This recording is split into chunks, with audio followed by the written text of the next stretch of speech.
As spiritual people, we're all aware that we can sit quietly in a state of equanimity and a very pure consideration for all of existence. And the deeper we go, the more calm we become. The simpler it is to consider all the calamity of this present world. Every disturbance, every heartache, every pain, every injury,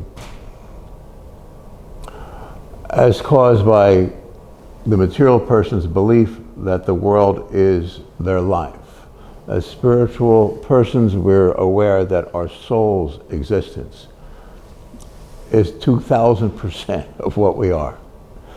I say that laughingly, but meaningfully, that we are always in a condition transcendent of the everyday. There's always this beautiful or beauteous light, this soft haze about us. And even when we're under the attack of the dark forces that run this world, and this world is a dark force.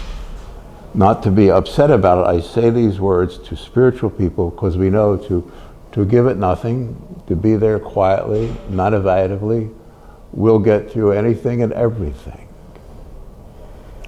At the end of this,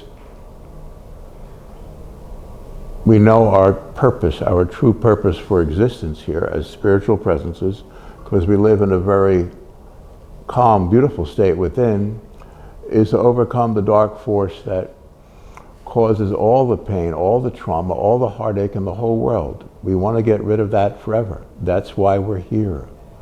We have different methods and approaches. If you're very, very quiet, you can count backwards from 100 to 90 and say, you're just falling back deep within yourself, but beyond the bonds of this world, where there's just a quiet and a calm. Because the entire phenomenological world, everything, every thought, every feeling, every name, every place, all in history, all in science, architecture, whatever you want to term anything that seems to exist to be, it's not to the spiritually minded. And we know from this place we can overcome all the dark forces, which are, I'm going to go into it very quickly, which I don't, as a spiritual person, you don't want to go into it, but this is what you do. As a spiritual presence, our job is to teach, is to care, is to heal, right? So I have to discuss it for a moment that the world is an evil plane, but the reality of it is, to all of us who are spiritual, is that it's an infinitesimal particle dust, this thing called hell, called the material universe itself. It's nothing. When you experience God, this purity, this evanescence, this kindness,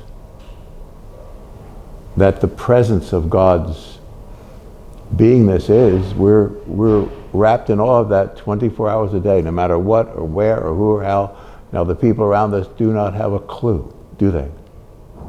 And that's very rough.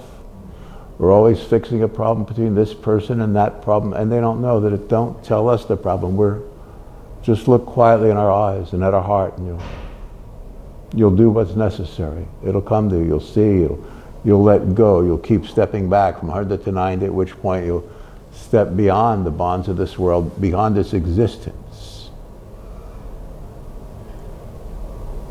Does it make sense? This is, to a spiritual person, this is science. And to a material person, this is insanity. But the world does not exist to the spiritually minded.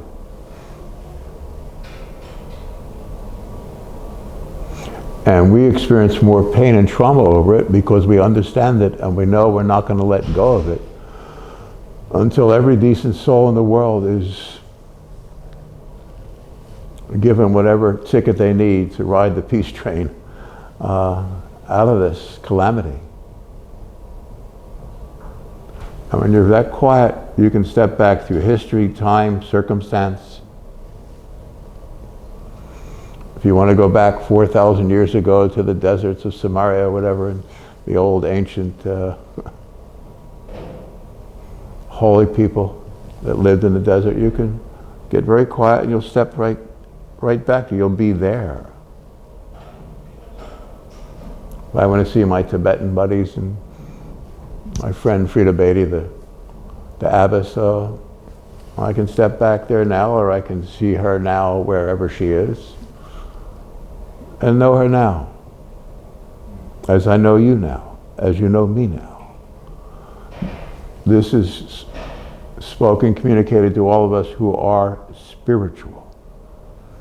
My consideration and concern about explaining, okay, that the world is a very dark thing, it's why do we have to discuss that? But that's our job, is to allow people a method to walk away from the madness.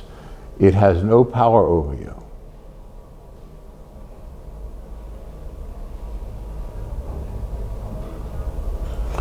When you are quiet, when you are reminded within yourself that you are an eternal spiritual presence. This world system, like, here we go again, it's infinitesimal, subatomic particle, infinitely smaller than that. This world system, the whole sense of it, to us who are spiritual. So we know we can overcome this circumstance, this illusion, not discounting the pain at all of it, but that's our job. We're very, very, very powerful people, aren't we? Men and women, ladies, we're just, and no one gets it. I have my friend Rosamond's presence with me now. She's a great, great, great, great, great spiritual teacher, and she was a remarkable chief counsel for a large organization, and she could appear in a courtroom and never react to different corporations, this and that, you did that, and then judge would look at her and she'd walk quietly, never losing her femininity, and speak to everyone and without any reaction, any thought, very calmly, quietly, and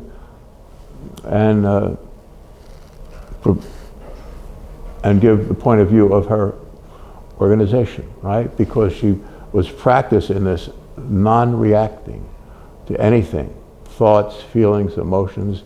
And that's, she did it in the Western sense, and my friends in Tibet did it in the Eastern sense, but it was the same thing.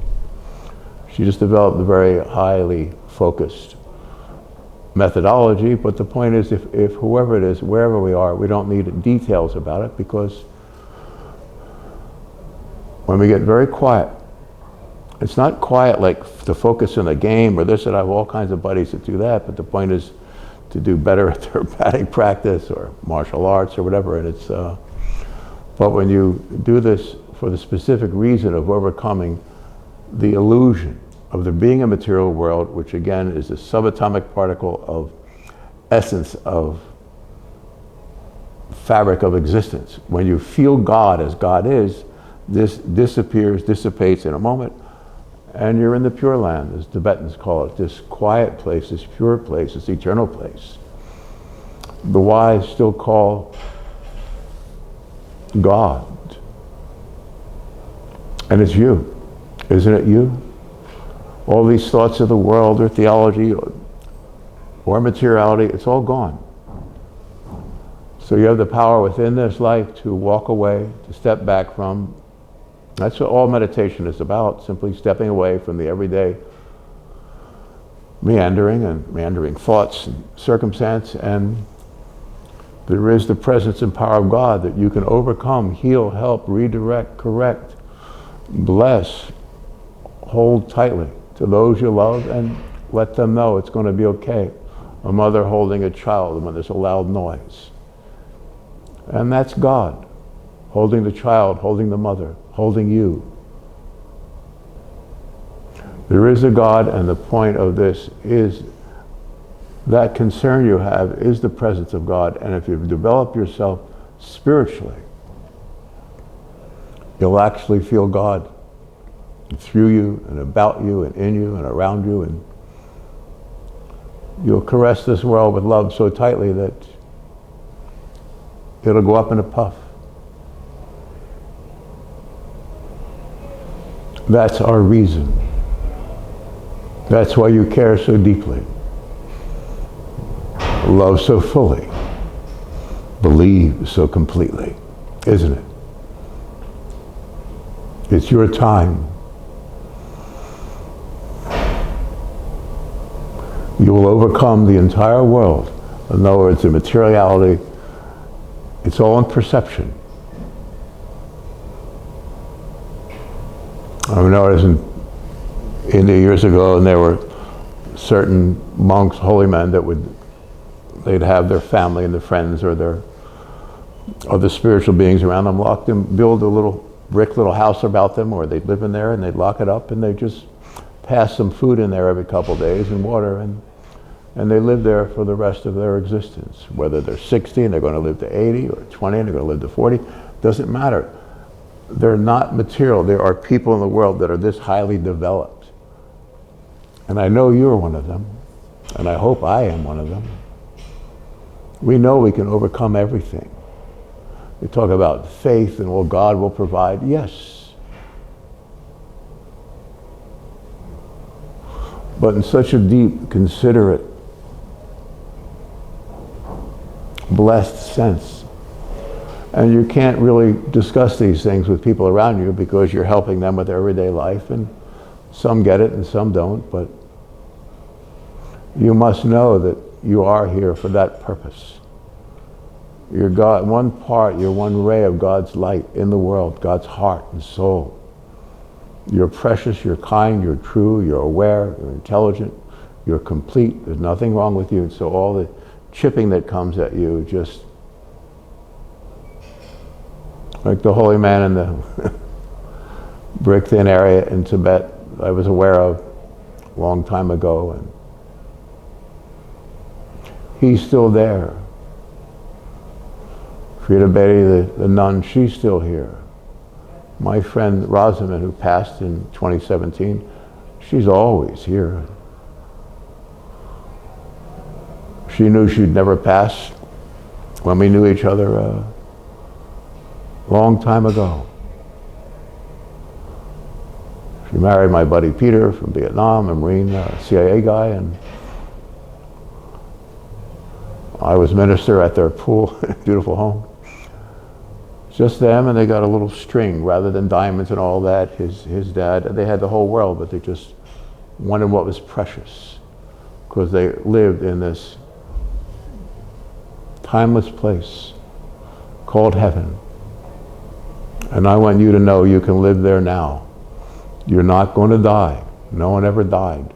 Just sit back quietly, let go of all of it, every thought, every feeling, every sense, every circumstance. You'll walk away from it. It'll drop from you, because everything that seems to be is the illusion.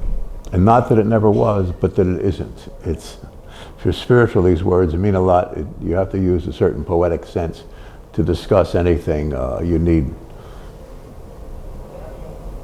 something so pure to discuss your mission. It's all in perception. You'll overcome the entire world that seems to be. It's why you are. It's who you are. You don't have to go anywhere, seek anything. You can think of my friend Rosamond, or God, or heaven, or Jesus Christ, or the holy ones, or the whatever religion, Rumi, whatever, anywhere in the world, and Walt Whitman,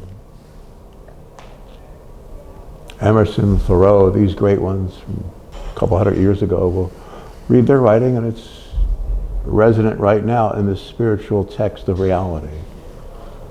This cosmic consciousness that is simply stepping away from what seems to be in the world, and you will have great gifts and powers.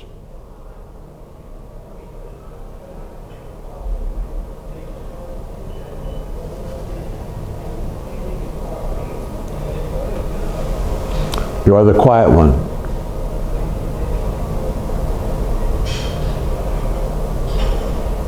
You will overcome this world in consciousness, and that'll be the end of it. Yes, we're concerned socially, politically about this and that, but we're going to step back and overcome it more directly. I think Clarence Darrow, the great trial attorney, one time said there was no justice either inside or outside the courtroom. Meaning that emotionally, psychologically, everything that you're going through, the court system, the people involved in the court, and whatever, who's on trial or not, like, you're going to go through pain, and lawyers they'll do okay. That's their business in the world. But the emotion of it, the tragedy of it from all sides is really not worth living for, right?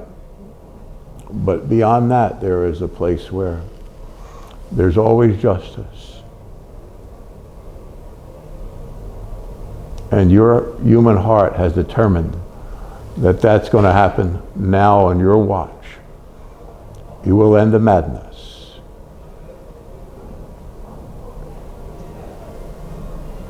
By allowing yourself to disappear back into the light. You don't have to go anywhere, want anything, need anything. God will provide every moment of this for the rest of your life.